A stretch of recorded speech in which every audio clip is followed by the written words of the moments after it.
हंस क्यों रहे हो तुम? सॉरी, मुझे अपने बाबा पे हंसी आ रही। कितनी बार उन्होंने मुझे तुमसे बात करने से मना किया, और मुझे ये वजह समझ में नहीं आती थी कि अगर मैं तुमसे बात करता हूं तो उन्हें क्या प्रॉब्लम है इसमें। और आज वो वजह सामने आ गई मेरे।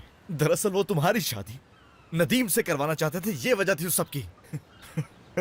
वो उसे नुकसान पहुंचाना चाहते हैं। अगर तुम्हारी अम्मी को इस शादी से मसला नहीं तो इसके पीछे कोई ना कोई वजह जरूर होगी। लेकिन वजह कोई भी हो, वो बस नदीम को नुकसान पहुंचाना चाहती हैं। आ जाओ, आ जाओ, ऊपर जाओ, ऊपर जाओ, जल्दी जल्दी जल्दी जल्दी। दरवाजा तोड़ दो जाके। वो मेरे भतीजे के काबिल नहीं, वो मेरी बहू नहीं बन सकती। उसकी आंखें देखी है तुमने शहनाज, उनमें दौलत की लालच के सिवा कुछ नहीं। कुछ कर गुजरने का जुनून है, और जो कुछ है वो ठीक नहीं है। और इस किस्म के लोग बहुत ही जालिम होते हैं। मैं समझ सकती हूं, लेकिन जरा बच्चे के बारे में सोचे। आगा, उस बच्चे की खातिर हमें ये बर्दाश्त करना होगा। इस सब में उस बच्चे का क्या कसूर है जो अभी इस दुनिया में आया भी नहीं? गुस्सा छोड़कर इस बारे में सोचें। अगर हमने कुछ भी गलत किया तो ये हमारे ही ज़मीर पर बोझ होगा।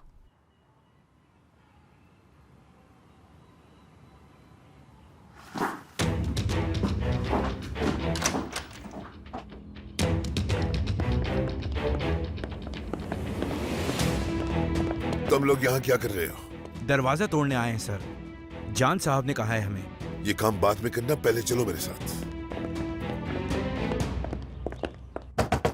किरण, दरवाजा खोलो नहीं तो मैं तोड़ दूंगी।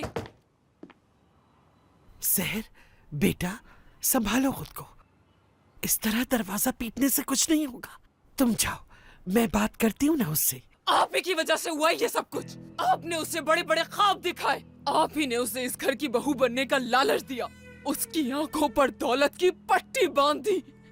इसमें आपकी गलती नहीं, बल्कि इसकी कसूरवार मैं हूं।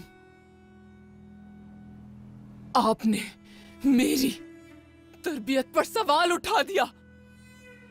मेरी बेटी को दौलत की चमक धमक ने बर्बाद कर दिया, और मैं खड़े खड़े सिर्फ तमाशा देखती रह गई। इसके लिए मैं आपको कभी माफ नहीं करूंगी। फौरन ये दरवाजा खुलवाएं और मेरी बेटी मुझे लौटाएं इन सबको जल्दी। ले जाकर गेस्ट रूम में बंद कर दो। क्या मतलब है इस बात का? हम कोई जानवर है जो हमें बंद कर देंगे? कोई इस मामले में टांग नहीं अड़ाएगा जब तक मैं खुद उससे बात ना कर लूं। समझ गए?